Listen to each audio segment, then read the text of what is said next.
Boa tarde a todos.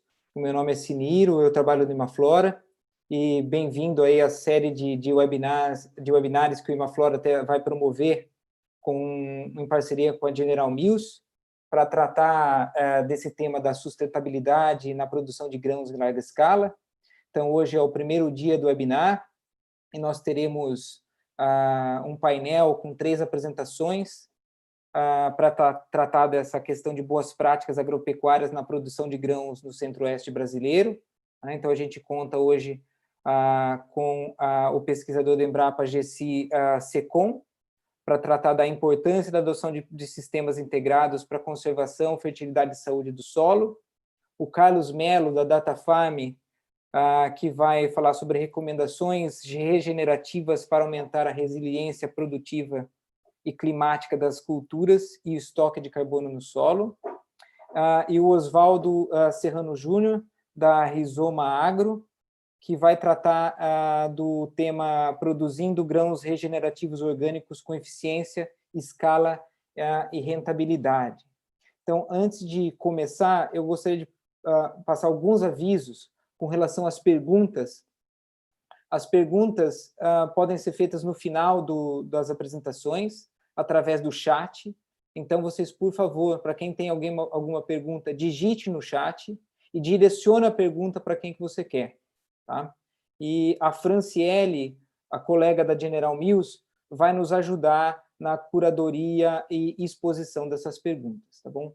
Então, agora eu gostaria de passar a palavra para o Ricardo Wang, diretor Latam de compras da General Mills, para fazer a abertura desse webinar. Novamente, obrigado.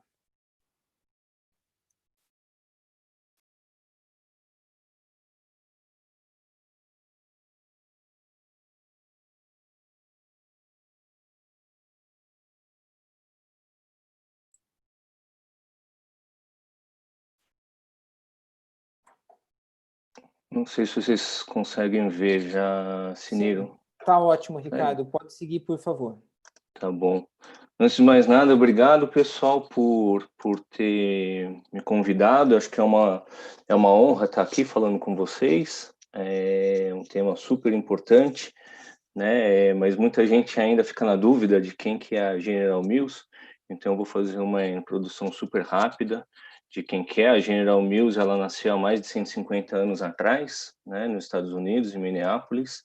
A gente começou no Brasil alguns anos atrás com o sorvete Häagen-Dazs, né, com a aquisição mais tarde da Yoki, né? Hoje a gente tem fábricas no mundo todo, no Brasil também a gente tem fábricas em diversas regiões do país.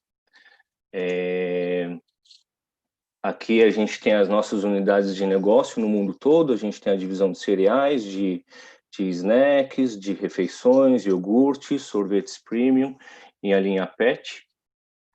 No Brasil, nós também temos a parte de cereal, a parte de snacks, a parte de iogurtes, sorvetes premium e a linha PET também. Algumas das marcas que a gente tem lá fora, né, as que vocês conhecem aqui no Brasil, a Carolina, a Yoki, a Betty Crocker, a Kitano, a Häagen-Dazs. E aqui no Brasil são alguns dos produtos, né, que nós temos. Temos a linha Kitano, que é a parte de especiarias, a linha de pipoca, chás, bebidas de soja, grãos e cereais, mistura para bolo, sopas, mistura para pão de queijo, purê de batata, a linha de sobremesa, salgadinhos, chás, toda a parte de derivado de milhos, snacks, festa junina, né? Muito forte nessa parte. Farofas, molhos, temperos, batata palha, farinha de rosca, toda a parte de derivada de mandioca, toda a parte de milho, lentilha, ervilha, né? E a parte de linha PET, iogurtes, né? A Carolina é um pouco mais regional, mas ela tem uma gama enorme de produtos, né? E a General Mills, ela é uma das pioneiras, né? A segunda maior empresa dos Estados Unidos na parte de naturais e orgânicos. Ela tá desde 2000 nessa área, né?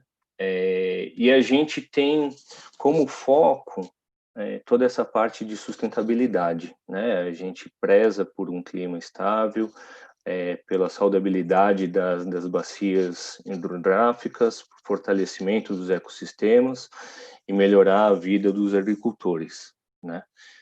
Como empresa, a gente tem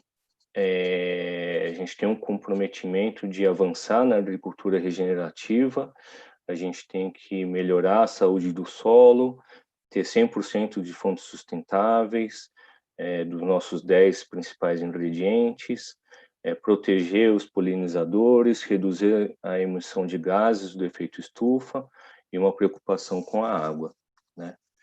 A gente também tem uma responsabilidade social muito grande nas comunidades que a gente atua, né? Aqui no Brasil a gente tem algumas parcerias, né, para ajudar as escolas, principalmente nessa situação do Covid, né?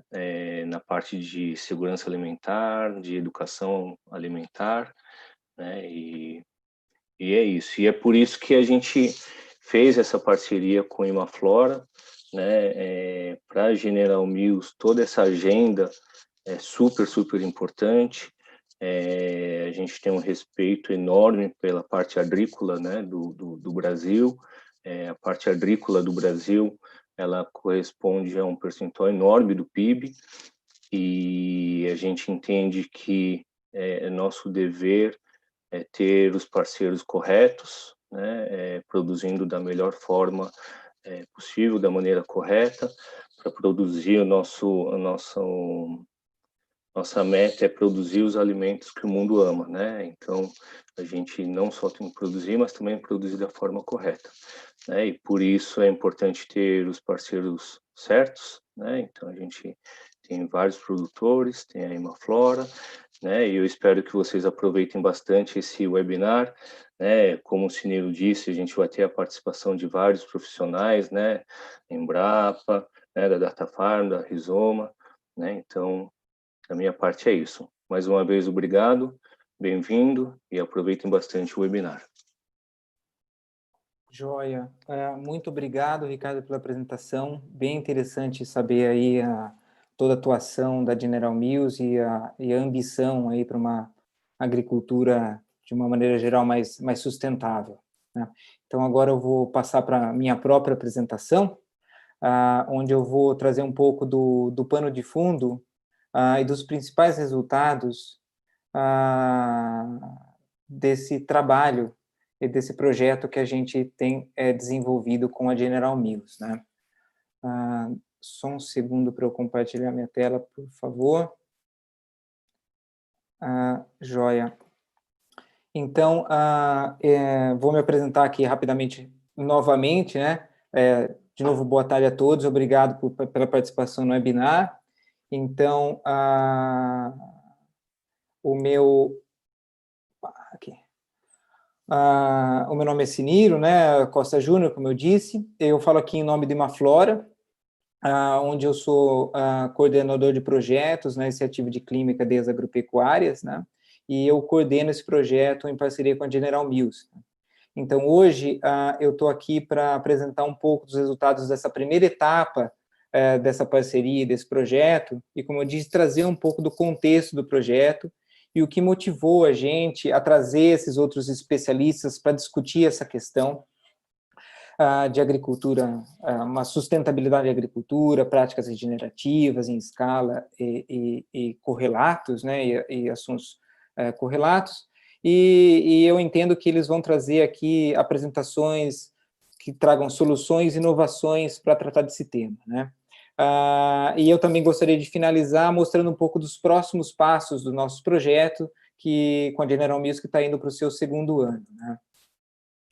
Então, para quem não conhece, o Imaflora é uma ONG socioambiental brasileira, né, que trabalha praticamente em todo o Brasil, com uma série de cadeias produtivas no setor florestal e agrícola, né, com a missão de incentivar e promover mudanças nesses setores, com vistas à conservação e uso sustentável dos recursos naturais, assim como a geração de benefícios econômicos e sociais dessas cadeias, né?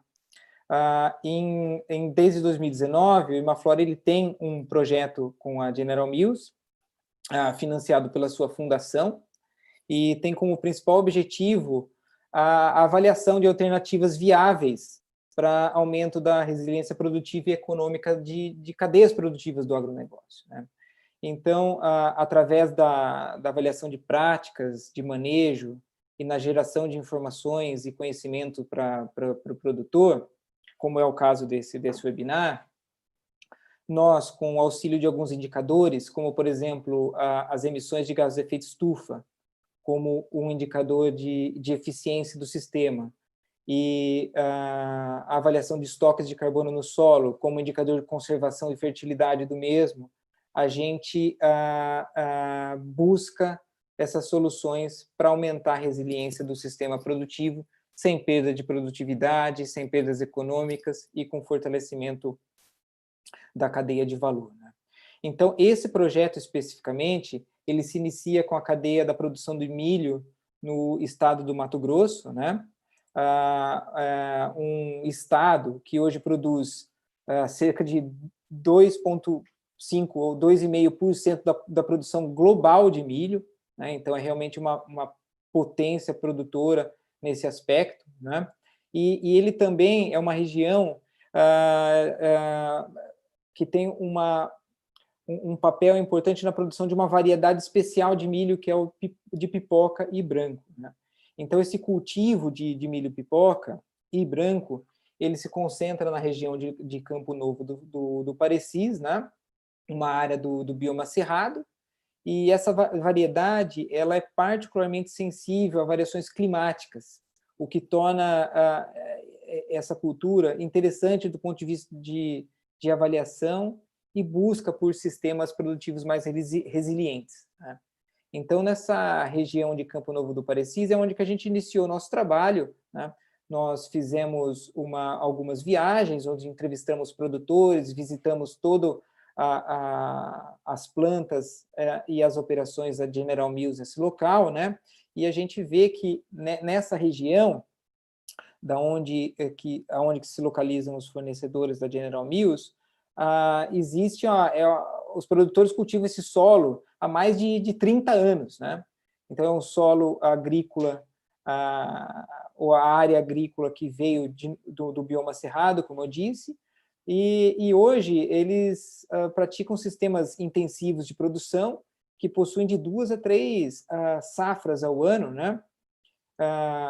Sob práticas que são consideradas conservacionistas, como é o caso do sistema plantio direto, que a gente chama de PD ou SPD, e da integração lavoura-pecuária, né, o ILP nesse caso, né.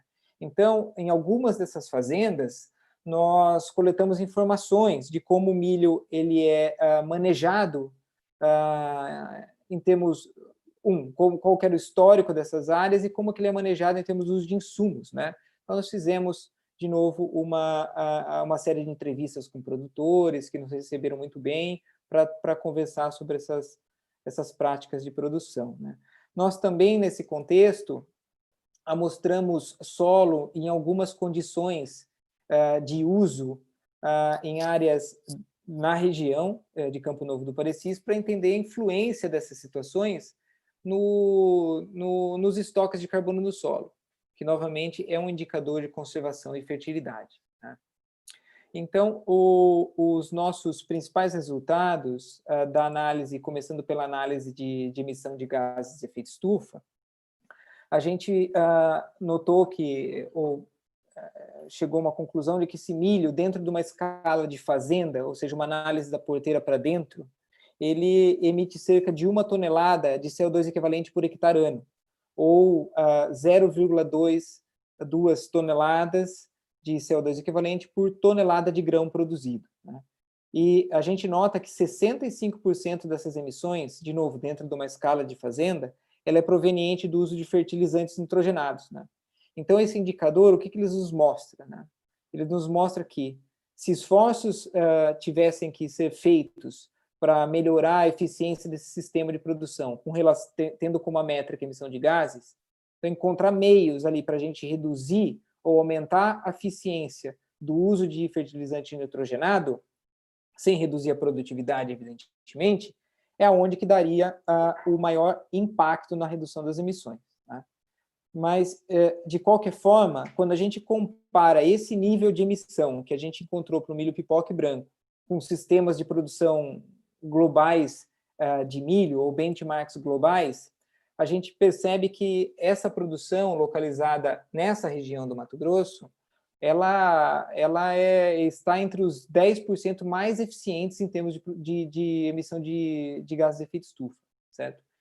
Então, dados globais, como eu disse, mostram mais ou menos que uma produção de milho, né, da produção ao varejo, então toda essa etapa de cadeia de produção, tem uma emissão associada de 1,7 toneladas de CO2 equivalente por tonelada de milho produzido ao longo dessa cadeia. Né? E sendo que 50% desse montante ele vem da produção. Então, 50% das emissões da cadeia vem da produção. Né? E sendo que os 10% mais eficientes eles estão por volta de 0,3 toneladas de CO2 equivalente por tonelada de milho.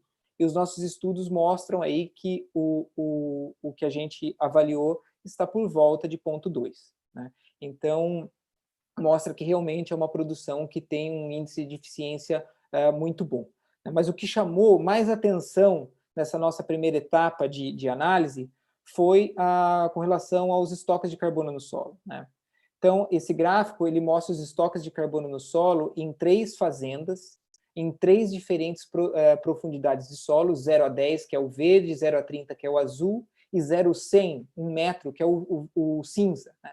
Então, esses resultados, eles mostram o quê, né, para a gente?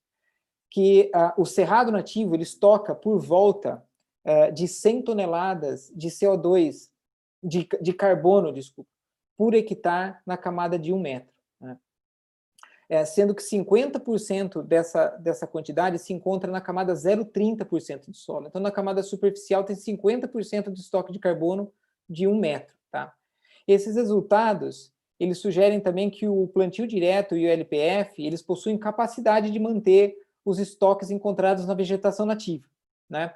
Enquanto áreas de pastagens degradadas, não, que de alguma forma é a nossa área também de referência. Né?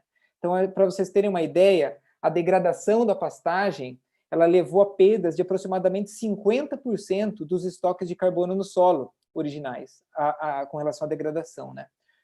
O que sugere que as técnicas de plantio direto e LPF, né, associado ao manejo das culturas agrícolas, elas, de alguma forma, são adequadas e necessárias para a conservação do solo na região. Mas elas são importantes. Mas, no entanto, essa tendência não foi encontrada para todas as fazendas. Na fazenda número 3, a gente viu que até o plantio direto e a integração ainda não conseguiram elevar os estoques de carbono comparados à vegetação nativa. Né? Isso sugere que o pacote tecnológico que muitas vezes é usado pode não ter efeito nos mesmos locais, né? Mesmo com a integração com o uso da integração lavoura-pecuária. Né? Então, o que isso nos indica? Né? Que ajustes e aprimoramentos dessas técnicas para se manter ou melhorar o retorno de resíduos vegetais capaz de manter os estoques de carbono no solo nessa região, eles são necessários, né? Inclusive para a manutenção da conservação do solo, aumento de resiliência produtiva e redução de custos de produção num horizonte de médio e longo prazo, né? Então, nos leva a gente a buscar soluções, né? Então, como a gente consegue conservar esses solos, mantendo esses níveis de produção e com uma escala de longo prazo? E o que é interessante desses dados, para a gente ter uma ideia do potencial, né, de que técnicas aprimoradas, técnicas consideradas sustentáveis e conservacionistas aprimoradas podem fazer, né? Se a gente considerar que no estado do Mato Grosso nós temos cerca de 10 milhões de hectares de pastagens degradadas, se essas técnicas de plantio direto e integração fossem escaladas para toda essa área de pastagens degradadas, a gente poderia sequestrar carbono no solo ao redor de 300 milhões de toneladas de carbono, né? O que representa, para ter uma ideia, 120% da redução que o Brasil prometeu em sua NDC frente ao Acordo de Paris, né? Então, é um sequestro de carbono muito acentuado que pode ocorrer com a escala dessas práticas conservacionistas, né? E assim, é nesse contexto que o trabalho de Imaflora se desdobra, né? O de encontrar essas soluções viáveis para fornecer resiliência produtiva e de baixas emissões de carbono e escalar tais práticas, né? Então, com isso, uma das primeiras ações que a gente tomou foi trazer especialistas para debater essas questões, que é o objetivo desse webinar, no caso, né? Então, o primeiro, como eu disse no começo, para tratar de boas práticas agropecuárias para a produção desses grãos, e a segunda é para a gente entender um pouco melhor quais são os incentivos econômicos para a produção agropecuária sustentável, ou seja, nós temos de um lado as boas práticas e do outro, quais são os incentivos econômicos que podem fazer essas boas práticas serem adotadas e serem escaladas, né? Então, essas conversas e interações com esses especialistas vai nos ajudar a avançar nessas questões, né? E como próximas ações desse nosso projeto é justamente trazer esse pacote de análise, essa interação com especialistas, e expandir isso aí para outras cadeias produtivas. Como vocês viram, são inúmeras cadeias produtivas que a General Mills trabalha em várias regiões do Brasil. Então, a ideia é que a gente expanda isso para outras cadeias produtivas. E também nós vamos começar, vamos lançar um programa de treinamento com produtores rurais, onde a gente vai facilitar o treinamento desses produtores rurais para dar escala nessas práticas de produção, agricultura regenerativa e agricultura de baixo carbono, né? Então, eu paro por aqui, eu agradeço novamente a todos, em nome do Imaflora. O relatório completo desse estudo está no nosso site, e, para finalizar, eu agradeço à Fundação General Mills pelo apoio, à General Mills pela parceria, e aos produtores rurais de Campo Novo do Parecis, que nos abriram as portas para a gente executar e continuar executando esse trabalho, né? Então, muito obrigado. Então, agora a gente segue com o webinar. Eu passo a palavra para o meu colega Gessi Secom, da Embrapa Agropecuária Oeste. Gessi, por favor.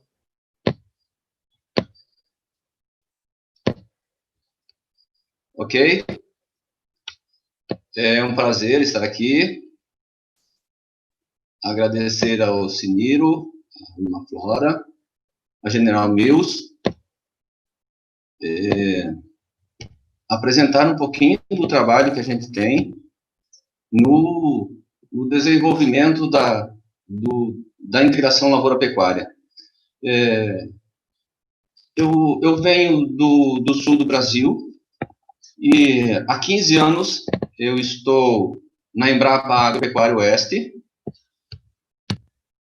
E nesses 15 anos, eu tenho me dedicado ao cultivo de milho com braquiária.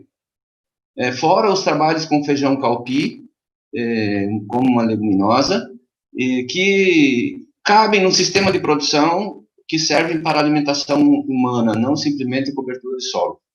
Mas nesses 15 anos de trabalho que eu tenho em Dourados, na Embrapa, nós comparamos o milho solteiro, o milho consorciado com braquiária, e na sequência plantamos a soja em sucessão.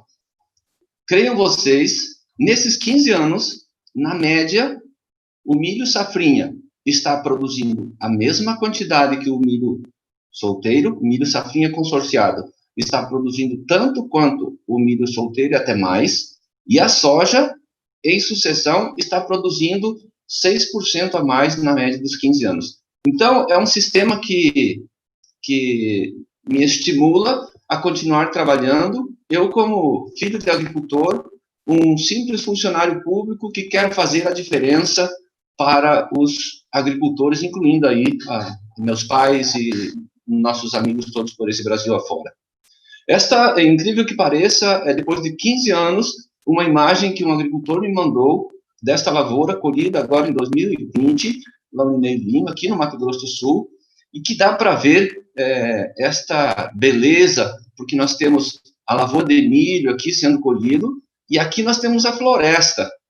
Então, é muito dinâmica, é muito distante, é panorâmico, mas se a gente der uma passada lá no chão, vamos perceber o papel que a braquiária está fazendo comparativamente a um sistema antigo ou a um sistema que precise da incorporação de fertilizantes corretivos para o solo. Então, esta braquiária é que faz a diferença para esse nosso sistema sustentável, ou menos dependente de produtos químicos. Esse trabalho de 15 anos está nessas 3 publicações. Eu gosto muito dessa série de documentos aqui, que a Embrapa, nós editamos agora em 2018, e importante ressaltar que o consórcio de milho com braquiária, para mim, é a porteira de entrada para a integração lavoura-pecuária. E ele tem hoje apoio do governo com o zoneamento agrícola de risco climático. É talvez o único consórcio que tem esse apoio do governo, e que diz onde pode, quando pode, como deve ser feito. Então, este último documento, mais o zoneamento, isto oficializa o consórcio de milho com braquiária como uma tecnologia para a produção de grãos na região centro-oeste e hoje no Brasil inteiro, a partir de 2020. Então, é com muita satisfação que eu venho apresentar, agradecer a presença de vocês que estão aí nos acompanhando, e eu quero pontuar 2 coisas. Uma é como começar, e a outra depois, os pequenos resultados, as consequências, os bons resultados de ter feito isso. Como grande parte da agricultura, começamos pelas sementes. E aí começa o assunto a ficar complexo, porque quando nós entramos no celeuma das sementes, o preconceito não é uma coisa ruim, é porque ele foi adquirido antes e é difícil de mudar. Essas sementes que nós temos no mercado, poucas delas servem para serem trazidas e semeadas no meio da nossa lavoura de milho. Lembrando que nós podemos e administramos isso com facilidade. Tecnologias existem e as empresas de sementes, produtoras de sementes forrageiras, evoluíram muito mais do que a legislação brasileira para sementes forrageiras. Então,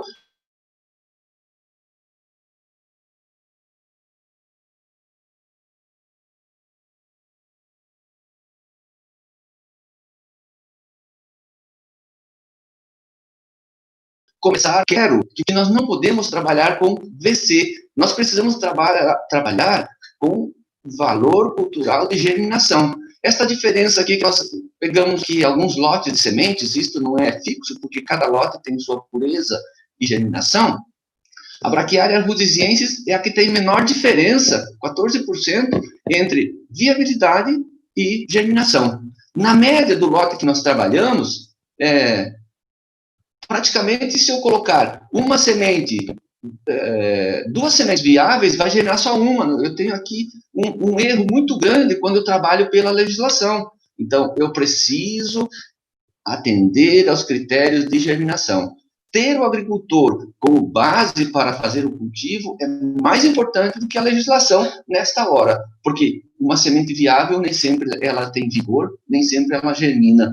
É um assunto um pouquinho mais grande, mas eu quero que vocês prestem atenção que nós precisamos entender de germinação. Nem quero falar de vigor, que a legislação brasileira não atende vigor em sementes de forrageiras.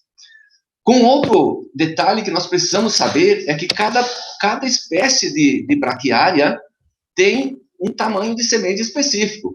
Decumbens, rhodesiensis, são muito parecidas.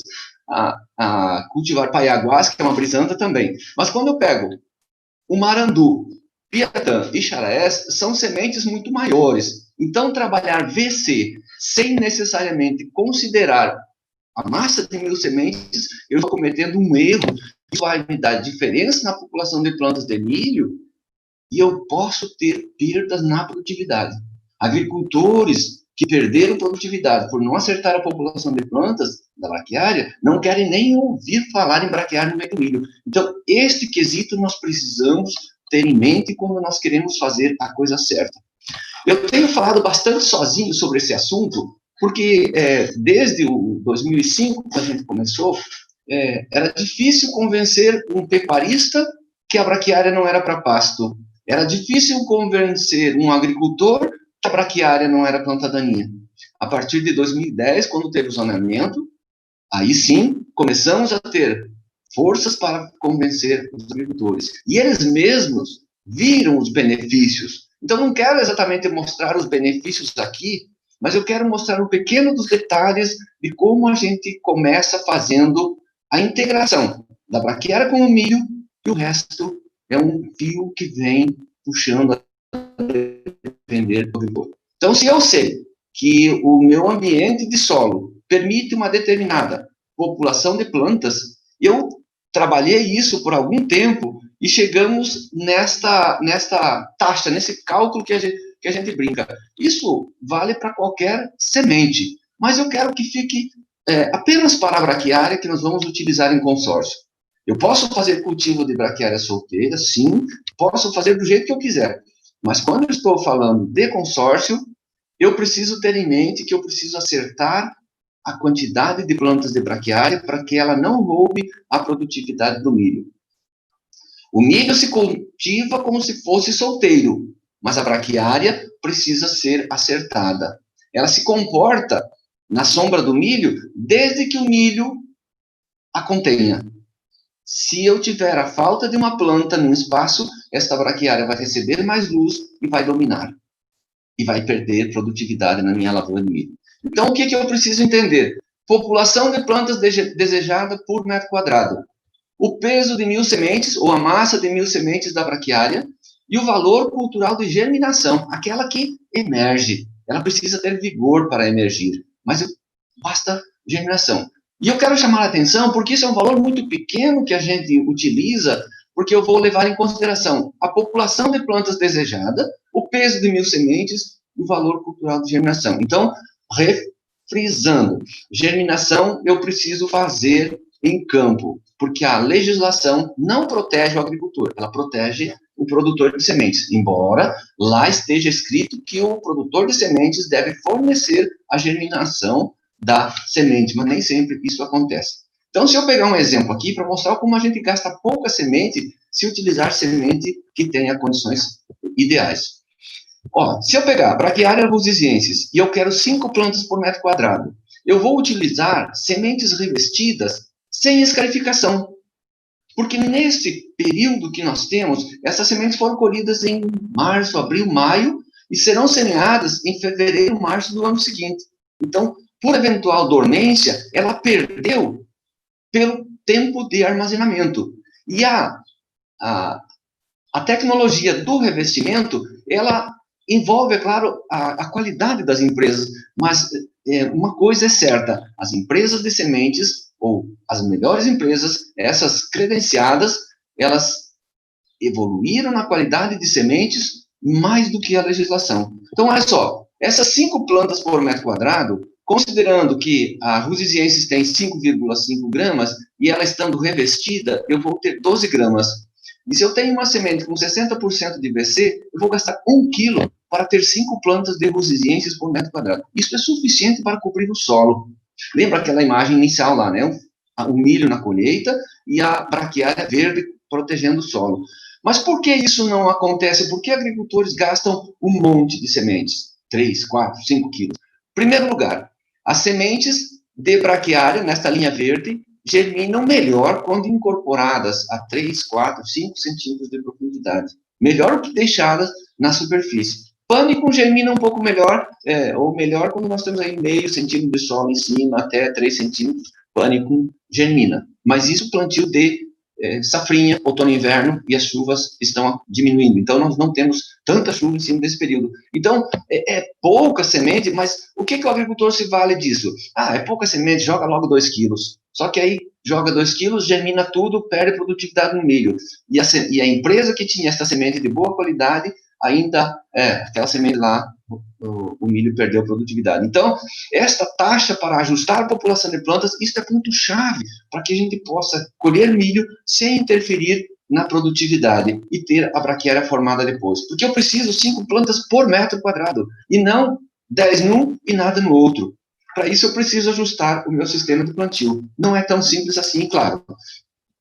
E aí, os métodos, as modalidades que eu posso fazer esse consórcio.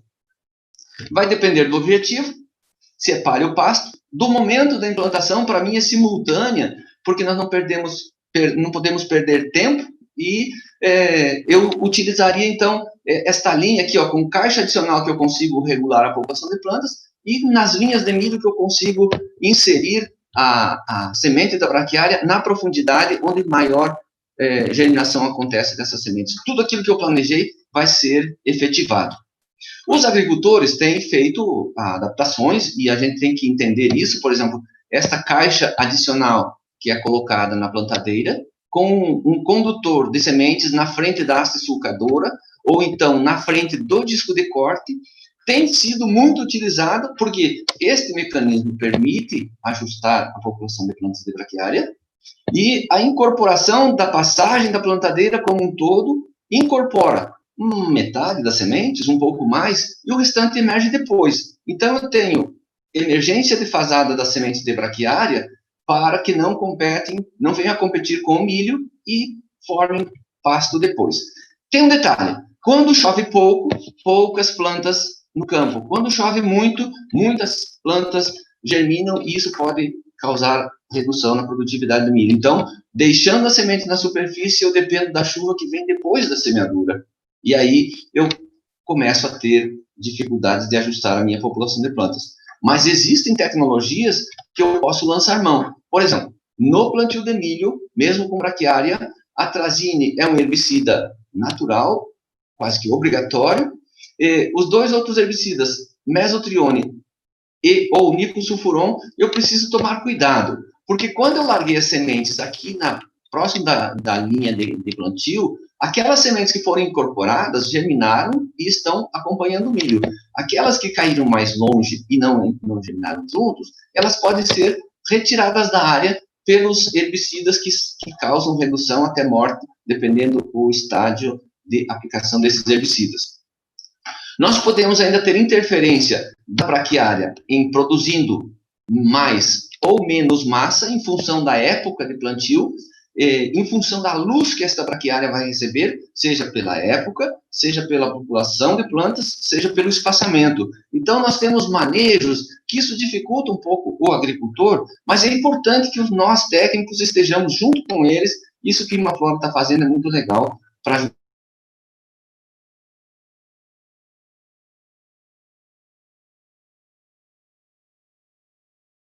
a entender esse mecanismo. A lavoura, de uma das aí, dois envolvidas lavouras de milho safrinha, e aí vem a máquina para colher, levar esses grãos para a alimentação, e fica o solo protegido e a floresta lá no fundo também protegida, sem sedimentos da lavoura. Então, a gente ganha muito com isso, mas precisa desse detalhamento aí para ter o controle no que nós estamos fazendo. E no segundo passo é a questão de quando que eu vou eliminar esta braquiária para voltar com a cultura anual, que, via de regra, é a soja. Esse trabalho aqui mostra o quanto ela produziu até na floração do milho, até na colheita e até na dessecação. Então, é importante eu maximizar esse período depois da colheita do milho, mantendo a braquiária no solo, porque ela vai capturar CO2, ela vai continuar crescendo, e ela vai continuar nos trazendo benefícios, enquanto nesse período que se não tiver, o solo está descoberto, o vento está levando as folhas de milho para as beiras de mato. Isso aqui mostra, porque quando nós estamos considerando um período de seca, que é este nosso, de julho a setembro, a braquiária cresce mais raiz do que parte aérea. Então, a gente não está vendo, mas a braquiária está crescendo raiz lá no solo, armazenando carbono. Então, nós precisamos maximizar ou prorrogar essa dessecação, não colher o milho e logo ir dessecando essa braquiária. Nós precisamos que ela nos dê esse benefício, enquanto nós não teríamos outra cultura cobrindo o solo. E aí, essa braquiária, junto com o milho, é claro, eles nos fornecem mais resíduos, menos plantas daninhas e mais nutrientes disponibilizados ao solo. Agora, uma coisa importante, talvez até ruim, porque esses nutrientes que ficam na palha, eles ficam na superfície do solo. Então, manejar a braquiária verde para que ela se mantenha em equilíbrio, raiz, parte aérea, e que nós conseguimos proteger mais a superfície do solo. Então, nós temos mais nutrientes na lavoura que nós temos o consórcio de milho com braquiária. Num segundo instante, nós vamos retomar para a cultura da soja, e uma coisa interessante mais ainda, porque nós não enxergamos. Quando eu não tenho a braquiária no sistema de produção, e eu fiz a semeadura da soja,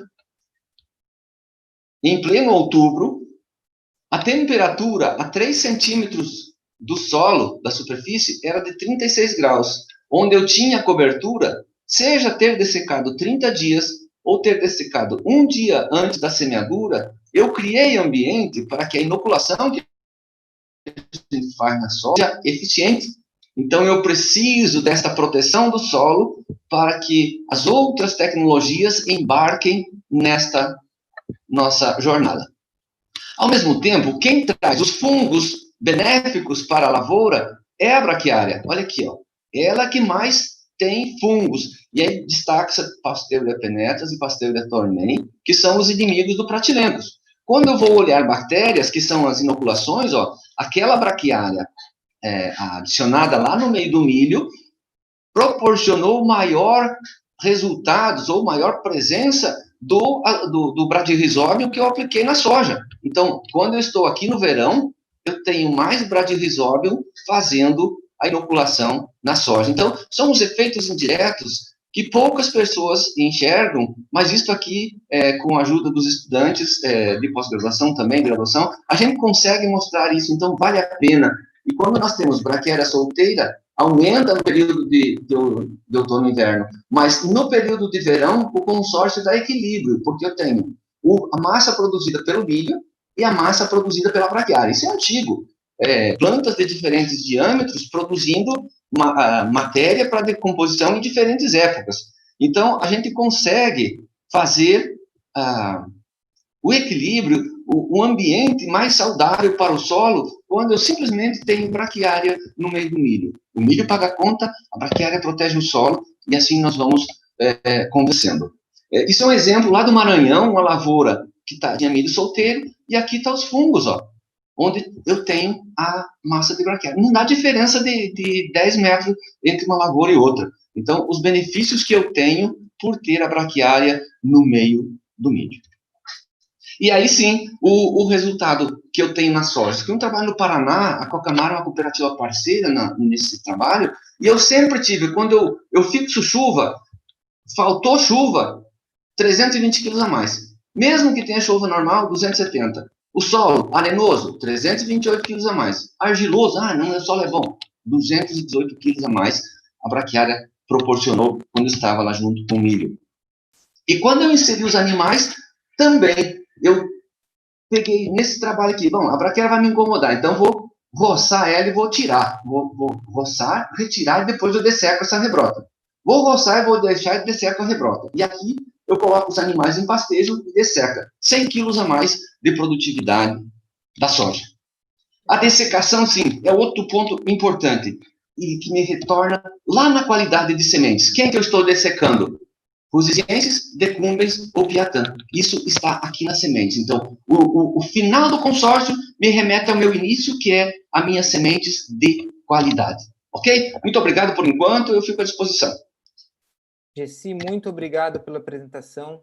Excelente apresentação, dicas, e vai contribuir bastante aí com a nossa discussão no final do webinar. Então, sem mais delongas, eu gostaria de passar para o colega Carlos Melo, da DataFarm, que vai falar sobre recomendações regenerativas para aumentar a resiliência climática das culturas e o estoque de carbono no solo. Carlos, é com você. Obrigado. Bacana. Boa tarde a todos. Só me confirma inicialmente, Siniro, consegue ver minha apresentação? Sim, pode seguir, por favor, Carlos. Bacana. Então, pessoal, meu nome é Carlos Melo, sou diretor agronômico do DataFarm.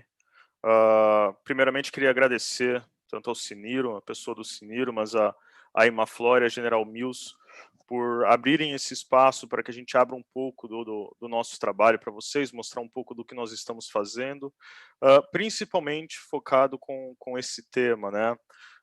Como que as recomendações regenerativas aumentam a resiliência climática das culturas e, por meio disso, consecutivamente, nós aumentamos também o estoque de carbono no solo, né?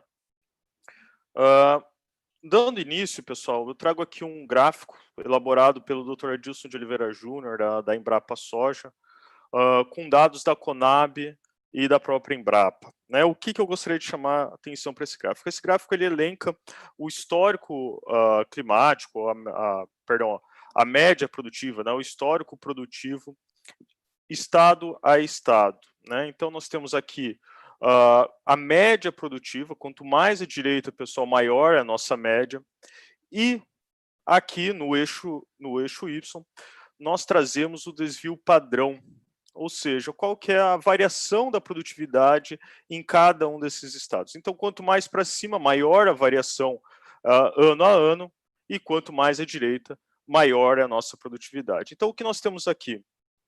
Com baixo desvio e uma alta produtividade média, nós temos o estado do Mato Grosso e Rondônia. Justamente devido às condições climáticas deles, nós sabemos que ambos os estados tendem a ter regimes hídricos muito bem definidos para a safra de verão, então dá essa estabilidade produtiva ano a ano, né? Enquanto no outro extremo nós temos aqui o Rio Grande do Sul, que mesmo sendo um estado tradicional no cultivo de soja,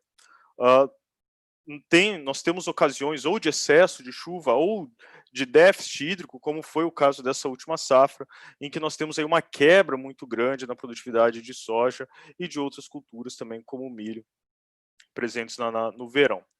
E aqui nós temos a distribuição de todos esses estados. Gostaria de chamar a atenção, nós estamos falando do Centro-Oeste, temos aqui o Mato Grosso, mas também temos aqui o estado do Mato Grosso do Sul, que tem uma estabilidade um pouco menor do que o estado do Mato Grosso, né? Nós temos várias micro-regiões dentro do estado do Mato Grosso do Sul, desde as regiões dos Chapadões, né? Chapadão do Sul, que tende a ter uma estabilidade climática boa, enquanto regiões como mais próximas, a Naviraí, nós temos alguns problemas produtivos muito grandes. Mas o que mostra para a gente com grande clareza aqui, pessoal, é que, de fato, algo que nós já sabemos, na verdade, que é claro, acredito que para todos, que a nossa produtividade é altamente dependente do clima, né? Se nós pegarmos aqui os estados com as menores médias e com maior desvio padrão, são estados que tradicionalmente têm maiores problemas com chuva no verão, né? Nós temos aqui o Piauí, Tocantins, Bahia e depois, logo seguido, o Maranhão, né? Então, qual que é o primeiro pilar que nós precisamos pensar para o aumento da nossa produtividade? É justamente essa resiliência climática, né? Como que nós fazemos para ter o aumento dessa resiliência climática? E nesse ponto nós precisamos pensar o seguinte, pessoal: Brasil, país tropical, nosso cultivo aí, 65 milhões de hectares, basicamente, está em solos originados de basalto, óxidos de ferro, óxidos de alumínio. São solos, então, tradicionalmente, com baixa quantidade de cargas negativas, né, baixa CTC. Nós temos, então, alta dependência da matéria orgânica do nosso solo e, ao mesmo tempo, por se tratar de solos com grande aeração, temperaturas altas, nós temos também esses baixos teores de carbono e matéria orgânica no nosso solo. Então, o primeiro passo para que a gente tenha uma agricultura mais resiliente ao clima é justamente entender um pouco mais como que nós melhoramos a qualidade orgânica do nosso solo, né, a matéria orgânica do nosso solo. E aliado a isso, pessoal, é muito importante que a gente entenda. O GC acabou de dar uma ótima palestra mostrando os resultados em cima de um plantio de soja em cima de um consórcio milho braquiária, né? Mas é muito importante a gente conseguir desmembrar aonde que nós estamos perdendo, aonde que nós estamos ganhando, quais são esses fatores, né? E em cima disso, tem uma tese de doutorado publicada em 2016 pelo hoje professor da Federal de Goiás, Rafael Batiste, e que nós implementamos dentro da nossa plataforma, que é a teoria do yield gap. que a ideia é justamente entender qual que é o nosso potencial e aonde nós estamos perdendo produtividade. Então, eu trago para vocês um estudo de caso nosso, de Sorriso, né, no Mato Grosso, em que na safra 18/19, este produtor tinha um potencial de 180 sacas por hectare de soja, tá, pessoal? Porém, o que acontece? Ele perdeu nessa safra 78 sacas por déficit hídrico, levando em consideração a ideia de que a soja precisa ir aproximadamente 5 milímetros de chuva nos seus estádios vegetativos e 8 milímetros de chuva nos seus estádios reprodutivos. Como nós sabemos, a chuva não é perfeita, ela oscila, nós temos períodos de estiagem. A perda desse produtor nessa safra foi de 78 sacas. O que deixa este produtor com uma produtividade atingível de 102 sacas. Porém, este produtor colheu apenas 55 sacas por hectare. O que isso nos diz, pessoal?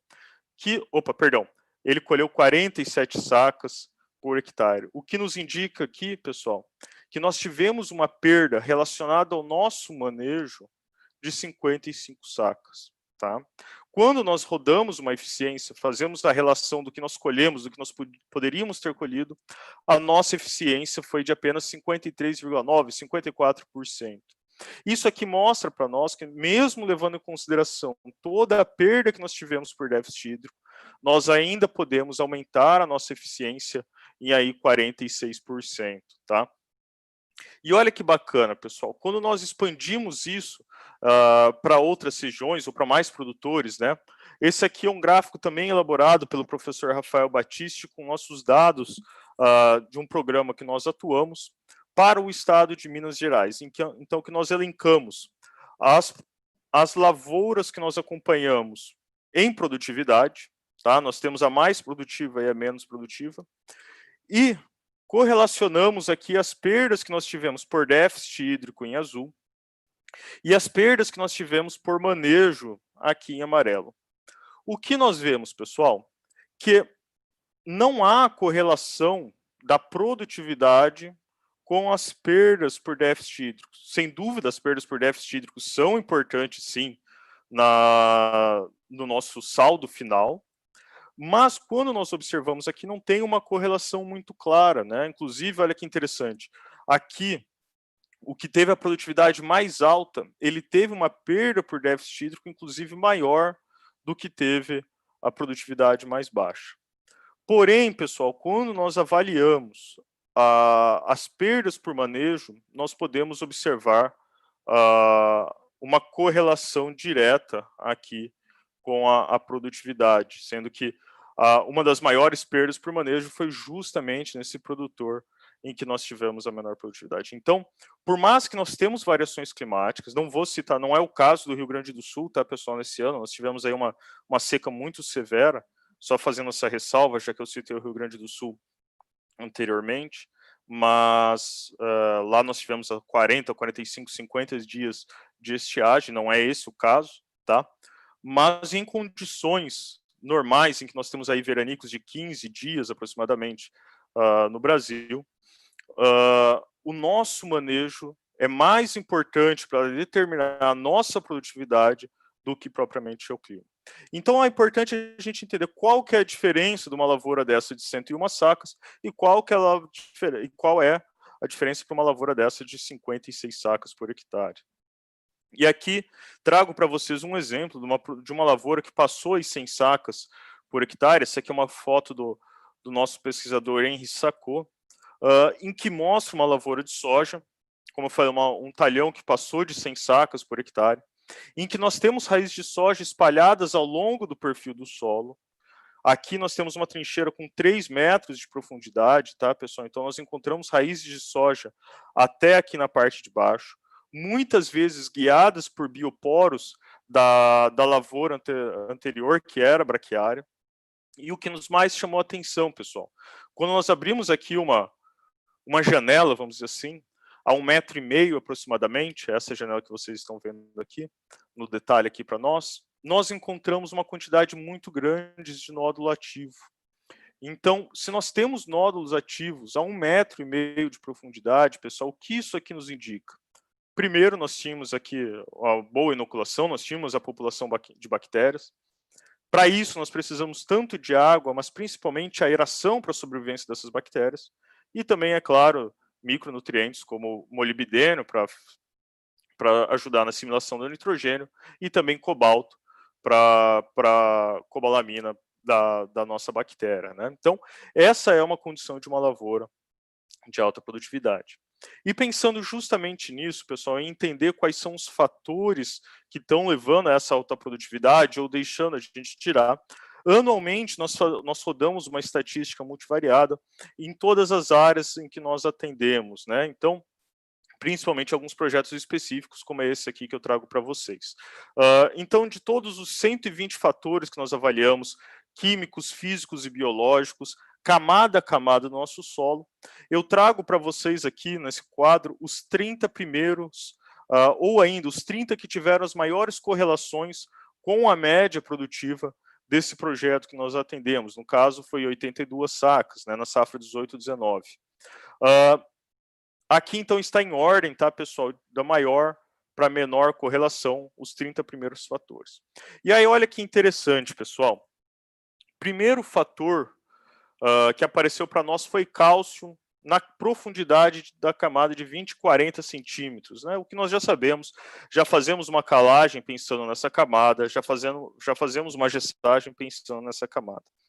Logo em seguida, pessoal, o que aparece para nós? Resistência à penetração do solo. Ou ainda, em outras palavras, compactação. Não podemos fazer essa correlação direta, né, o adensamento com a resistência à penetração, mas o fato foi que, estatisticamente, a resistência à penetração na camada de 30 centímetros e 40 centímetros foi um dos limitantes para a nossa produtividade.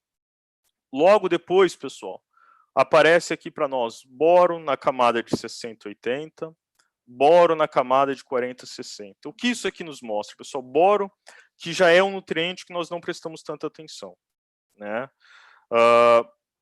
Além disso, pessoal, muitas vezes nós fazemos essas análises de solo apenas na camada de 0 a 20 e 20 a 40. Aqui, estatisticamente, pessoal, o boro foi mais importante para a gente entender a produtividade na camada de 40 para baixo. E isso aqui justamente acende um alerta para a gente, né? Será que nós estamos interpretando, será que as nossas recomendações regenerativas ou não, será que elas estão sendo calculadas da forma correta? Será que nós estamos levando os fatores corretos em consideração? Olha que interessante, pessoal. Estatisticamente, se nós avaliarmos aqui, grande parte dos fatores está abaixo da camada de 0 a 20. Se nós pegarmos o enxofre aqui, nós temos um enxofre de 40 a 60, 60 a 80, 80 a 1 metro. Se nós pensarmos no cálcio, pessoal, falei para vocês do cálcio de 20 e 40, mas olha que interessante, nós temos o cálcio de 0 a 10, bacana, importante. Nós temos também o cálcio de 10 a 20, 20 a 40, 40 a 60, 60 a 80, e se nós considerarmos que V% seria a somatória das três bases, V% de 80 ao metro. Então, o cálcio, ele se torna importante no perfil como um todo, seja diretamente ou seja indiretamente. Indiretamente, que eu digo, porque se nós temos a presença de cálcio oriundo de uma calagem, consecutivamente nós teremos a reação do carbonato, teremos um pH mais alto e não teremos a presença de alumínio tóxico, né? Outra estatística que nós rodamos, muito parecida com essa anterior, mas que mostrou para nós que os dois primeiros fatores vilões da produtividade foram a compactação na camada de 30 a 40 centímetros, compactação na camada de 20 centímetros, e o enxofre, novamente, pessoal, na camada de 60, 80, 80 a 1 metro. Então, isso aqui mostra para nós justamente a importância da gente ter um entendimento do solo como um todo, tá, pessoal? Bom, então, primeiro ponto, pensando nesse cálcio, pessoal, pensando em calagem e gessagem. A pergunta que eu faço é, será que nós estamos fazendo a nossa calagem, a nossa gessagem de forma correta?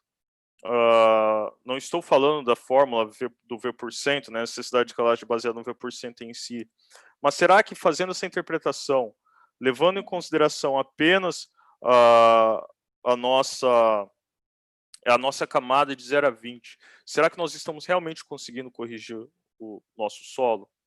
Aqui trago alguns dados que os nossos pesquisadores estão trabalhando na publicação de um livro, em que mostra justamente a capacidade de acidificação em relação à amônia, em relação à ureia, em relação ao nitrato e em relação à fixação biológica, né? Então, e quanto é isso relacionado à quantidade de carbonato de cálcio que nós temos que adicionar. Então, eu não vou me alongar aqui nos cálculos, pessoal, mas basicamente, para cada amônia absorvida, nós temos aí uma compensação de aproximadamente 7 quilos de carbonato que precisariam ser aplicados para neutralizar aquela acidez.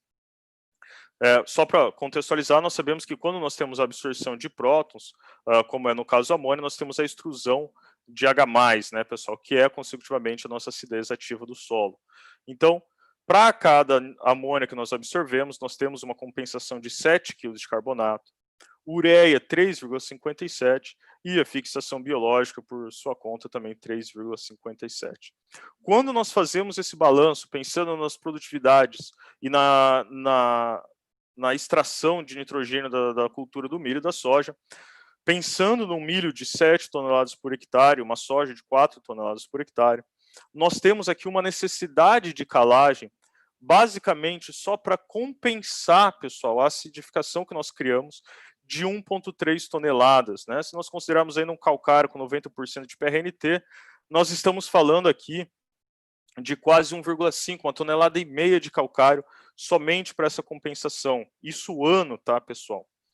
Quando nós observamos as médias, nós estamos falando aí de 800 quilos de calcário ano, na média produtiva hoje. Então, nós estamos aplicando metade da quantidade de calcário que é necessária para a gente somente neutralizar o que nós, por conta, estamos acidificando.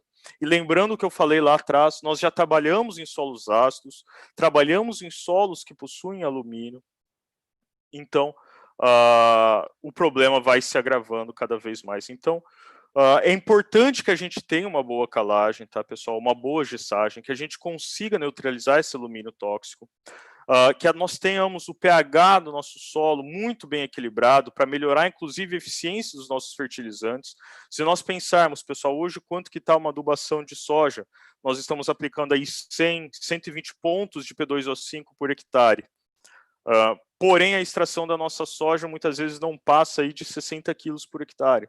Mas nós precisamos dobrar a quantidade de fósforo que nós aplicamos justamente porque a eficiência é muito baixa, seja pelos baixos teores de matéria orgânica ou pelo nosso pH, que está muito ácido e, consecutivamente, nós não temos uma boa eficiência na absorção de fósforo, né? Então, o calcário, termos uma boa neutralização do alumínio e um pH regulado é essencial para a gente conseguir ter uma alta produtividade e também, pessoal, melhorar as condições de carbono no nosso solo.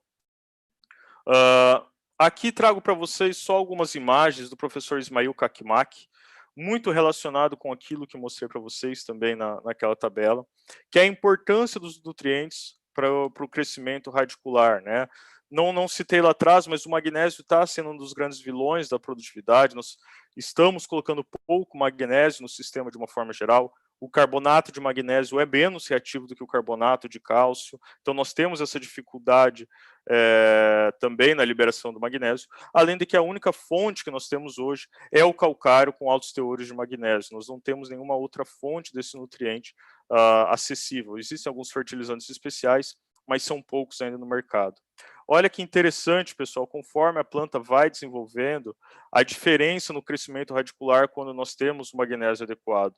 Isso se dá muito pela facilitação que o magnésio cria no transporte de carboidratos, na realocação de carboidratos para o sistema radicular também. Da mesma forma, pessoal, o boro, mostrei para vocês na nossa tabela, o boro é um nutriente que é imóvel na nossa planta, né? Cálcio e boro são praticamente imóveis na nossa planta, a menos aquelas que produzem os polióis, mas em plantas comuns, como soja e milho, esse nutriente é imóvel, né? Então, ter ele nas camadas mais profundas também se torna muito importante para o nosso crescimento radicular. Além disso, ter uma boa concentração de boro, tem uma boa absorção de boro, garante maior permeabilidade da membrana celular e, consecutivamente, também maior resistência ao alumínio tóxico, né? Aqui é um trabalho que nós fizemos ali na Unesp Botucatu, junto com o professor Ciro Rosolém, entre outros alunos, em que nós fizemos o clássico, né? Fontes de fósforo e a localização delas. E, pessoal, aqui todo mundo já sabe muito bem, quando nós posicionamos a nossa cultura, o fósforo em relação ao nosso sistema radicular, nós temos resultados mais benéficos. Aqui só faço uma ressalva. O Dr. Gessi falou muito bem da utilização de braquiários, utilização do sistema ILPF. A única exceção que nós vemos é quando nós temos um sistema de plantio direto, muitas vezes com a entrada de pastagem, com teores de matéria orgânica alto, quantidades de raízes suficientes, justamente para permitir que esse fósforo tenha algum movimento no solo. Como isso não é generalizado, o posicionamento do fósforo próximo às raízes ainda se torna essencial. Para aqueles que produzem no Centro-Oeste, nós sabemos que é um problema, é um gargalo logístico.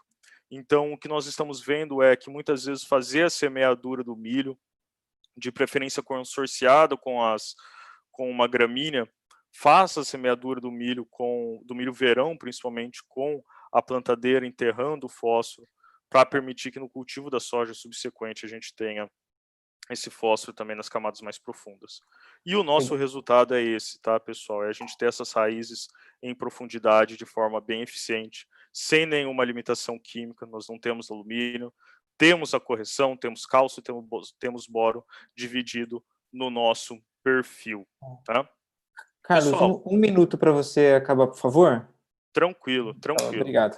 Pessoal, a última coisa que eu quero chamar a atenção para vocês é o seguinte, hoje, quando nós falamos do sistema soja-milho, nós estamos tendo um impacto negativo, não só na parte de calcário, mas de outros fertilizantes também, como é o caso do nitrogênio, tá? Aqui trago para vocês a exportação da soja e do milho média e as nossas entradas médias do sistema. Soja entrando com a fixação biológica e o milho com fertilizante mineral. Quando nós somamos todas as entradas e todas as saídas, nós ainda temos um saldo final negativo de nitrogênio no nosso sistema de aproximadamente 20 quilos hectare ano. Se nós pensarmos que nós estamos há 20 anos adotando o sistema de plantio direto, nós temos aqui um saldo negativo de pelo menos 400 quilos de nitrogênio, tá, pessoal? E qual que é o grande problema disso aqui? Nós esquecemos que matéria orgânica não é só carbono, matéria orgânica é justamente a junção de carbono mais nitrogênio. Se nós estamos promovendo a entrada de carbono, mas não estamos promovendo a entrada de nitrogênio, consecutivamente nosso sistema está deficiente e nós não vamos conseguir ter uma boa formação, não vamos conseguir ter um aumento do estoque de carbono no nosso solo. Rapidamente, pessoal, esse aqui é um exemplo que eu trago para vocês de um estudo que nós fizemos em Minas, de faixa rica. Não estamos aqui avaliando, tá, pessoal, a eficiência econômica, não estou recomendando a aplicação de nitrogênio na soja, não é isso. Mas nós testamos a aplicação de 400 quilos de nitrogênio nessas lavouras. O que nós vimos? Em alguns sistemas, essa entrada de nitrogênio aumentou em muito a produtividade, com ganhos até de 30 sacas por hectare. Por que isso?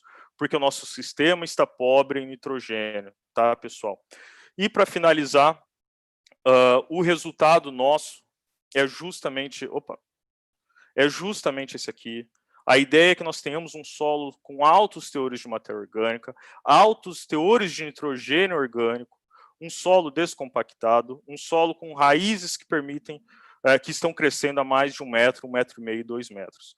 Para isso, pessoal, não cabe que a gente faça, como eu falei ali atrás, a entrada de nitrogênio no nosso sistema. Nós temos que fazer o quê? Nós temos que permitir a rotação de culturas, não só com gramíneas, tá, pessoal, mas a entrada de leguminosas.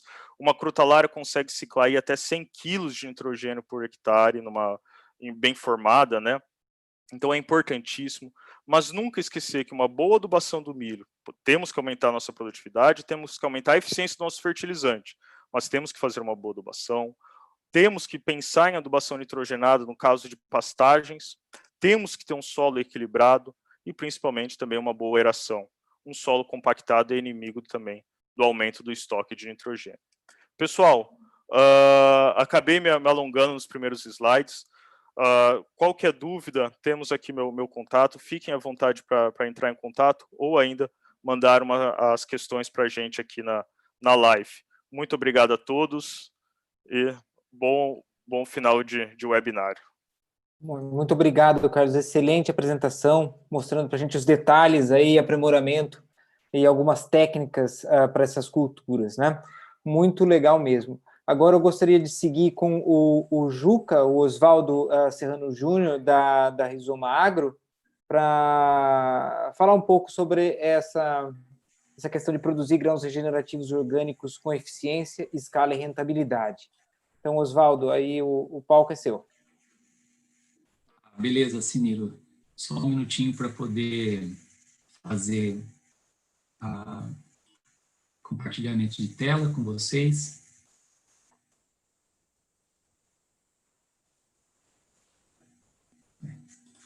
Não está aparecendo aqui.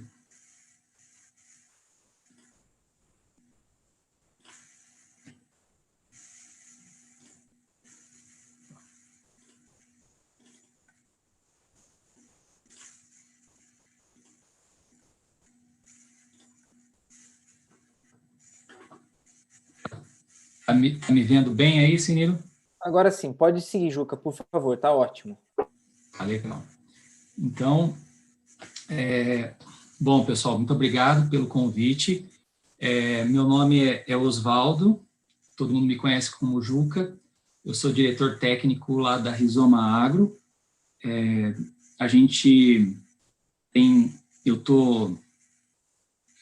Sou agrônomo e tenho atuado com produção orgânica há 25 anos e há 10 anos lá na Fazenda da Toca e na Rizoma Agro. Eu vou contar um pouquinho do contexto dessa agricultura regenerativa, de como a gente enxerga. Vou falar um pouco da Rizoma, das oportunidades de mercado que a gente tem visto, as tecnologias e os desafios que esse sistema regenerativo orgânico e como a gente vê a estratégia, a Rizoma crescendo, né? Qual que é a estratégia de crescimento da empresa. Todo mundo sabe, né? A maior parte da mídia noticia aspectos bons da agricultura e também oportunidades de melhoria, né? Que essa agricultura tem e normalmente a agricultura está relacionada a maior parte desses impactos socioambientais, né? Então, emissões de carbono, perda de biodiversidade, exaustão do solo, contaminação de água e alimentos de baixa qualidade. Então, quando a gente fala de agricultura regenerativa, a gente enxerga uma grande oportunidade para que essa mesma agricultura que pode causar impactos negativos também possa mitigar esses impactos negativos, ao invés de, por exemplo, emitir carbono, poder sequestrar mais carbono, ao invés de ter perdas de biodiversidade, aumentar a biodiversidade, restaurar o solo, promover a infiltração e retenção de água e produzir alimentos de alta qualidade. Na verdade, é uma mudança de um pouco da cabeça do agricultor, mas principalmente para poder mudar as práticas agrícolas que são feitas na propriedade. A Rizoma Agro, ela nasceu com esse DNA, né, já buscando sempre fazer aliar essa grande oportunidade que a gente tem, que é de, ao mesmo tempo, de fazer uma produção de alimento e promover impactos positivos no ambiente de produção. Então, ela é uma empresa agrícola e que está buscando, além de fazer a produção, trabalhar os gargalos dessa cadeia regenerativa de produção orgânica no Brasil. É uma empresa que nasceu uma empresa que nasceu de dentro da Fazenda da Toca, que é uma fazenda que já está atuando na produção orgânica dentro do estado de São Paulo desde 2008. Aqui a gente tem uma fazenda aqui no interior do estado de São Paulo, na região de Tirapina, de 2.300 hectares, e hoje é uma das marcas líderes de ovos, né? A gente tem 40% do market share de ovos orgânicos no Brasil. E se tornou uma referência em termos de sustentabilidade, justamente por ter trabalhado vários sistemas de produção, e a Rizoma, ela nasce dentro da Fazenda da Toca como uma continuação de uma parte desse trabalho que está relacionado aos sistemas agroflorestais e à produção de grãos orgânicos. Então, a Rizoma hoje produz grãos, leguminosas, frutas e carnes orgânicas em escala. A gente começou, a princípio, focado na produção de grãos para poder fazer a alimentação das aves, e depois buscou fazer a integração dessa produção com a produção da pecuária de corte, e já existia dentro da Fazenda da Toca um trabalho com sistemas agroflorestais para fazer fruticultura, e a Rizoma deu continuidade a esse trabalho. Então, hoje a gente tem 2 fazendas, a gente opera numa fazenda, que é a Fazenda da Toca, em Tirapina, numa parte da fazenda, com 350 hectares, com a fruticultura e com a produção de grãos, e na Fazenda Tacaoca, em Iaras, que fica próximo a Varé, que tem ali 850 hectares de grãos, leguminosas e gado, né? A gente produz milho, soja, feijão, grão de bico e aveia nessa fazenda. E pecuária, temos um sistema integrado de lavoura pecuária nessa área também. Aqui tem um pouco as certificações que a gente tem já implantadas nas 2 fazendas, né?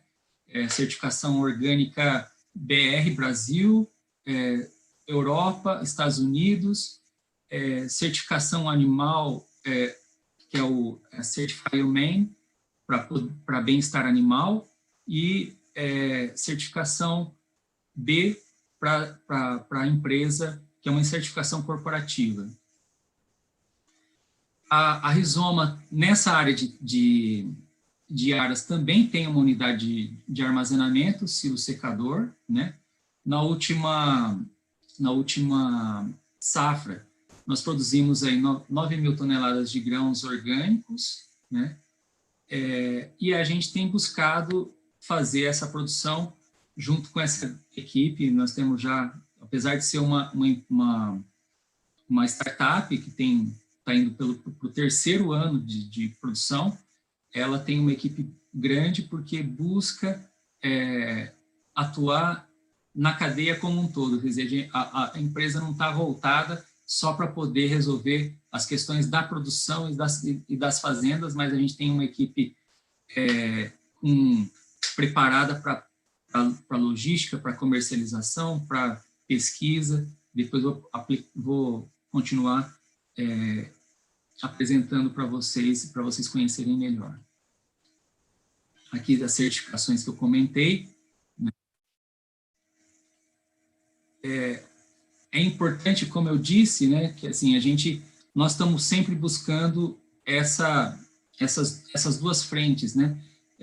Primeiro, para a Rizoma não basta que o negócio seja somente um negócio lucrativo, mas ele também tem que ter impacto ambiental e social positivo, né? Então, para a gente, a mesma forma como as empresas avaliam os indicadores econômicos, a Rizoma tem uma preocupação em avaliar os indicadores ambientais, de solo, de biodiversidade, de água, para que a gente possa saber se os nossos sistemas de produção estão caminhando no sentido da regeneração, exatamente, né? Então, é importante que o sistema tenha eficiência produtiva, que tenha produtividade, que tenha bom custo, que tenha margem, que traga dinheiro para o acionista, mas, ao mesmo tempo, que ele também traga esses efeitos positivos dentro do ambiente de produção, né? E aqui a gente tem um trabalho que foi feito, inclusive, pelo Imaflora. avaliando os sistemas de produção da Rizoma Agro, balanço de carbono por hectare, né, dos sistemas de produção da Rizoma Agro, principalmente produção de grãos e sistemas agroflorestais de cítricos, e a gente vê que os sistemas, e comparados com os sistemas convencionais, né, a gente vê que os sistemas da Rizoma puderam ter um sequestro de carbono dentro desse balanço, um sequestro de carbono maior do que uma emissão de carbono. E aí o destaque aqui para os sistemas agroflorestais que puderam sequestrar até 45 toneladas de carbono por hectare ano, né? Muito interessante o potencial que esses sistemas têm. Aqui a gente sabe que um dos principais indicadores, né, a gente também faz uma avaliação completa, de um diagnóstico completo do solo, da qualidade do solo, do ponto de vista químico, físico e biológico, mas nós estamos trazendo aqui esse lado da biodiversidade do solo, que é super importante. Agora nós estamos avaliando também um pouco a biodiversidade dentro dos sistemas de produção, mas de forma ampla, mas aqui a gente trouxe esse indicador de riqueza de fauna de solo, só para poder representar o quão importante é o fato de não ter o uso de agrotóxicos no solo ou no sistema e, consequentemente, no solo, né? Então, a gente tem aqui o sistema de agrofloresta sempre despontando, né, com esse indicador em termos de riqueza de 24, e os sistemas de produção de grão 19, e seja quase que 2 a 3 vezes em relação ao sistema de produção convencional. E aí, esse impacto ambiental, ele precisa ser também conciliado com o impacto econômico, né? E aí, eu estou trabalhando com agricultura orgânica há muitos anos, e agricultura regenerativa, mas, de fato, essa produção orgânica começa a ter uma relevância maior nos últimos 10 anos, pode-se dizer, né? Relevância em termos de escala e relevância a ponto de poder ter grandes negócios, grandes empresas atuando no setor e sendo realmente significativo. Aqui, esse gráfico mostra um pouco como que o mercado global da produção orgânica, né, ele cresce, né, nos últimos 16, até um dado de 16 anos, até 2016, de como ele cresce na taxa de 12,5% ao ano, mercado, e, ao mesmo tempo, o número de propriedades e de área produzida nesse sistema de produção cresce 9,5% ao ano. Quer dizer, essa boca aqui do jacaré, essa diferença, tem crescido cada vez mais e tem expressado cada vez mais a demanda que esse mercado tem, né? E aí aqui a gente vê que essa demanda, por exemplo, provocou uma importação.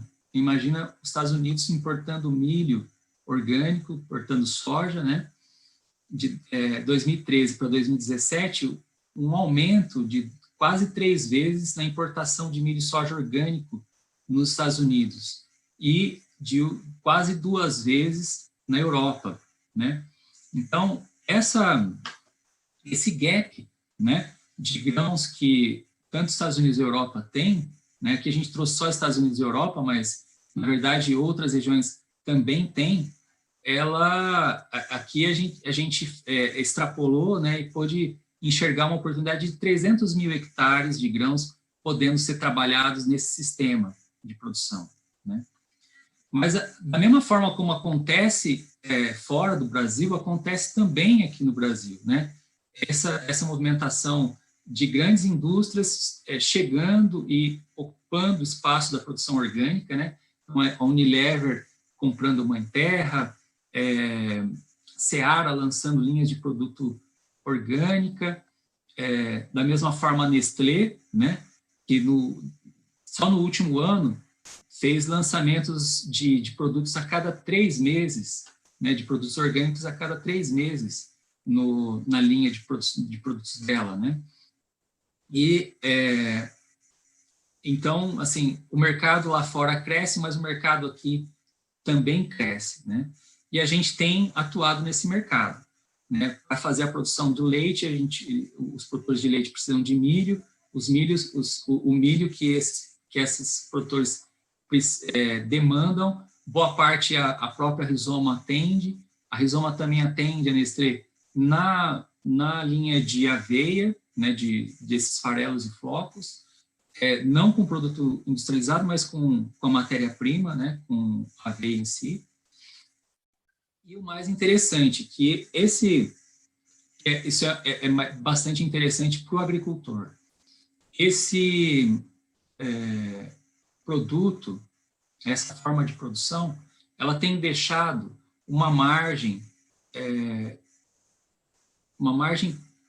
para o agricultor quase 2 a 2,5 vezes maior do que a agricultura convencional poderia deixar. Então, não é uma questão só, normalmente a produção convencional tem um custo menor, né? Tem uma produtividade maior, mas também tem um preço menor. E nós modelamos o nosso sistema de produção e, ao mesmo tempo, modelamos sistemas de produção convencional da nossa região, e aí comparamos produtividade, custo, preço, para poder ter margem, e a gente chegou numa média que está expressa aqui. Ou seja, só que a gente fez isso para a nossa região, também fizemos isso para Goiás, fizemos isso para o norte do país. Então, de toda forma, existe uma grande oportunidade para que o agricultor possa ingressar nesse sistema de produção. Assim, grandes oportunidades, mas também, ao mesmo tempo, tem muitos desafios, né? Então, é uma tecnologia de produção e o principal desafio dessa tecnologia é que boa parte dela, quando a gente começou, não existia um protocolo, uma norma do sistema de produção, a gente teve que ir documentando e criando, escrevendo, aplicando, validando e avaliando a cada safra, reavaliando a cada safra, né? Ela demanda também maquinários e equipamentos específicos, porque muda o sistema de produção. O fato de não ter o herbicida, né, dentro desse sistema de produção traz uma série de consequências, e que, para poder ser feito em escala, a gente precisa encontrar vários caminhos, aí tivemos que encontrar vários caminhos, e ainda estamos trabalhando para melhorar isso, né? As questões de certificação, tempo de conversão, custo de oportunidade pelo fato de estar com a área nesse período sendo convertida. Não sei se todo mundo conhece como funciona, mas um produtor ele só pode ser certificado, só pode vender o produto dele como orgânico para o mercado nacional depois de 12 meses de conversão, ou seja, ele deixa de produzir com o uso de agrotóxico para poder fazer um sistema de produção orgânico, e só depois de 12 meses é que ele pode semear aquele produto novamente e vender como orgânico. Então, ou seja, ele tem um período aí, que é esse período de conversão, que ele tem que tratar como orgânico, mas vender como convencional. São 12 meses no Brasil, são 24 meses para a Europa e 3 anos para os Estados Unidos. Então, nesse período, realmente tem aí um grande desafio para que o agricultor atravesse, né, esse período e possa, vamos dizer assim, ter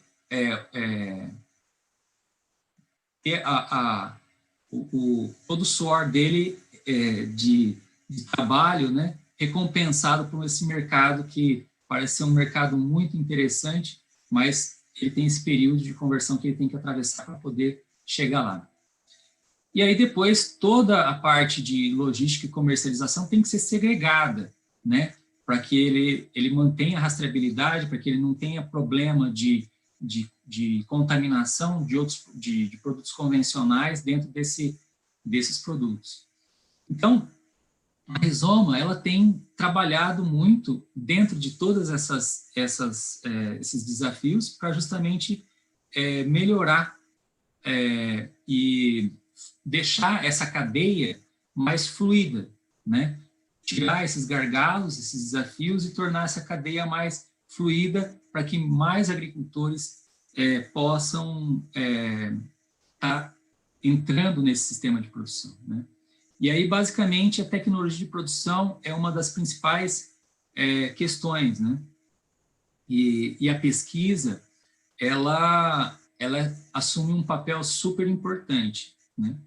Nesse caso, a maior parte das pesquisas que a gente faz, né, elas são feitas na própria fazenda, com equipe interna, em parceria com universidades especialistas, né, mas também na fazenda de parceiros, de produtores parceiros. Nós temos um produtor parceiro no norte de Minas, no Paraná, no norte do Tocantins, né, que a gente está fazendo uma avaliação de variedades de soja em Caseara, no Tocantins, né?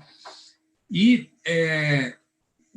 o nosso foco dentro da área de pesquisa sempre está em trazer esse sistema de produção para um custo bem competitivo em relação à agricultura convencional, a gente possa trabalhar atuando sempre nos principais itens que são grandes itens problemáticos na questão do custo de produção, né? E, ao mesmo tempo, buscando fazer um aumento uma melhoria do sistema produtivo para ter um aumento de produtividade, né? Então, a gente busca reduzir custo, melhorar a produtividade e, ao mesmo tempo, avaliar os indicadores de regeneração, para que aí a gente possa, vamos dizer assim, olha, se tem algum item que reduz custo, mas que interfere no sistema de produção do ponto de vista da regeneração, então a gente mantém, a gente preserva para que a gente possa caminhar de forma equilibrada o desenvolvimento do sistema, né? E esse ano nós estamos com os principais projetos de desenvolvimento, são a produção de micro-organismos on-farm, composto e composti, que são desenvolvimento de inóculos para restauração da vida do solo, desenvolvimento de sistemas de plantio direto orgânico e análise técnica dos designs do sistema de produção, né? Aqui, só para vocês poderem ter uma visão da nossa biofábrica. Aqui a gente produz cepas de micro-organismos entomopatogênicos, cepas puras, né, para que a gente possa fazer o controle biológico depois de pragas e doenças nas produções de grãos, né.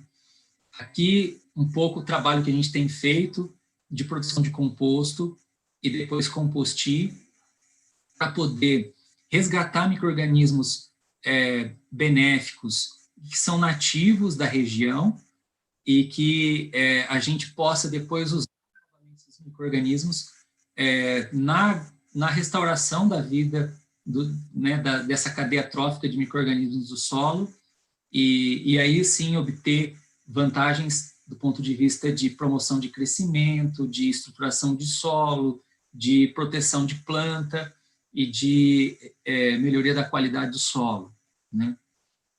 Aqui nós estamos um dos principais pontos, né, do nosso trabalho, que tem a ver com a saúde do solo e o controle de plantas daninhas, né? O sistema de produção orgânico, como eu disse, ele não pode fazer o uso de herbicida, então, por conta disso, a gente tem todo um trabalho de desenvolvimento para uso de plantas de cobertura associada com técnicas de mecanização, para que a gente possa ter um sistema de plantio direto orgânico sem uso de herbicida. Isso aqui a gente é experimental, a gente vem trabalhando dentro das fazendas. A fazenda, no final, as nossas fazendas, elas são grandes ambientes de experimentação, porque para vocês terem uma ideia, esse ano, nessa próxima safra, nós vamos ter aproximadamente 300 hectares dos 1.100 cultivados com experimentação agrícola dentro da fazenda. Então, a gente vem gerando muito conhecimento para justamente depois poder usar esse conhecimento na expansão da empresa, né? E, atualmente, o sistema de produção de grãos, ele acontece com um plantio convencional orgânico, assim, não é um plantio direto. A gente trabalha no conceito de preparo mínimo, né, e redução dessa janela de solo descoberta, né, para que a gente possa ter um risco, mitigar o risco do preparo do solo e poder ter ali uma janela mais estreita possível para que a gente realmente não tenha problema com perdas de solo e com perda de matéria orgânica, né? Aqui um pouco o trabalho que a gente vem fazendo, algumas avaliações e formas de fazer plantio direto orgânico. Aqui o milho na palhada de crotalária com milheto, enrolado sem uso de herbicida. É importante dizer que ao longo do tempo, apesar da gente estar fazendo preparo do solo, né, a gente busca olhar o sistema solo de uma forma bem completa. Então, toda essa parte de correção básica de fertilidade, essa parte química, então a gente olha a parte química, física e biológica, mas na parte química, a produção orgânica, ela pode fazer o uso de calcário, gesso, fósforo, micronutrientes, para a gente poder ter uma correção básica de fertilidade e uma correção em profundidade, para ter uma correção de perfil e um sistema solo também, na produção orgânica, também com bons níveis de cálcio, boro, magnésio. Então, a gente faz isso. Ao mesmo tempo, a gente tem uma avaliação das áreas do ponto de vista físico e do ponto de vista biológico. Então, a rotação de cultivos, ela entra dentro, ou a sucessão, ela entra dentro do sistema da mesma forma, né? A gente também faz soja, depois faz braquiária, depois entra com gado nessa braquiária, depois entra com milho orgânico em consórcio com braquiária. Então, ou seja, a gente busca ter essa produção de biomassa, usa as plantas de cobertura a nosso favor, sempre buscando ter ali os benefícios da fixação biológica, os benefícios da ciclagem de nutrientes, os benefícios do aporte de carbono dentro do sistema. E, além disso, né, a gente faz muita adubação orgânica nesses sistemas de produção, né? Juca, então, a gente precisa que você encerre mais 2 minutos, por favor. Uhum. Aqui tem basicamente o milho, né, dentro do sistema de produção da Rizoma, na safra passada, com plantio, germinação e cultivo. Aqui o detalhe dos cultivadores, são equipamentos que a gente importou da Áustria para poder fazer um melhor controle de mato com qualidade e rendimento operacional, né? Esses equipamentos são guiados por câmera, a gente tem depois detalhes disso. E, mais importante, quer dizer, o controle, quando o Carlos falava a respeito da eficiência agronômica, né? A gente só consegue fazer um bom controle fitossanitário na produção orgânica, porque nós não temos um plano B na produção orgânica. Nós não trabalhamos o controle biológico como uma forma só de redução de custo, como muitos agricultores têm trabalhado na agricultura sustentável, mas também ele, na verdade, é a única forma de controle que a gente tem hoje dentro do sistema de produção. E aí, para isso, ele precisa ser muito efetivo e muito certeiro.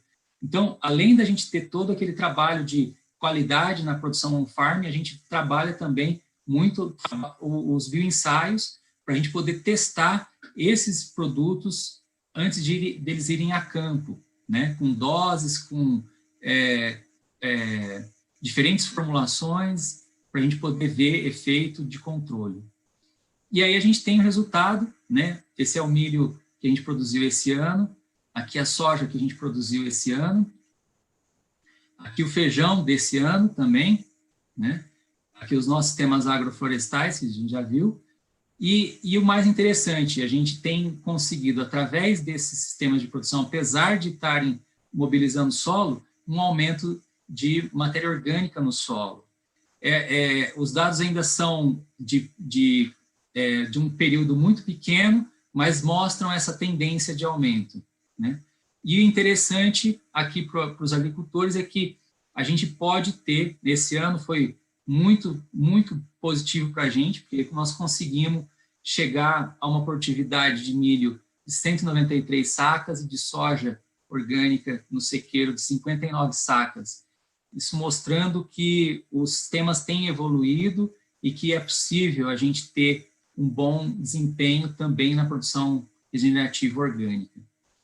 E a nossa visão, né, é poder, até 2030, envolver vários agricultores, além da nossa própria produção, e chegar a um número de 350 mil hectares no Brasil produzindo dessa forma, né?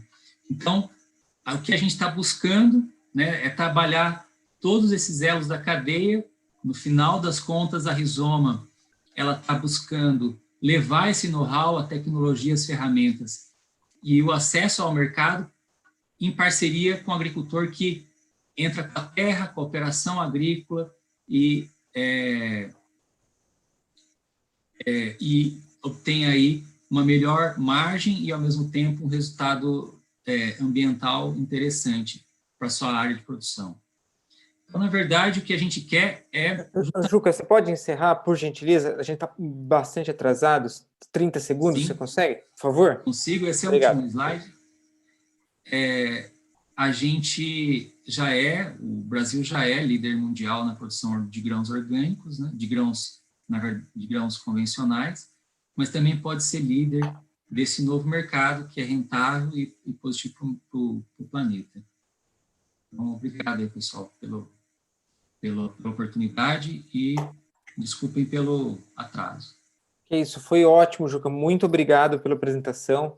As 3 apresentações foram muito boas, vai acrescentar muito para o projeto, para a audiência e para os nossos próximos passos, né? Muito legal ver o GECIAC apresentando essas técnicas, as práticas, os manejos, o Carlos mostrando esses detalhes dessas técnicas e aprimoramentos, e o Oswaldo aí mostrando todo um panorama da agricultura orgânica no Brasil e mostrando essa alternativa de produção, né?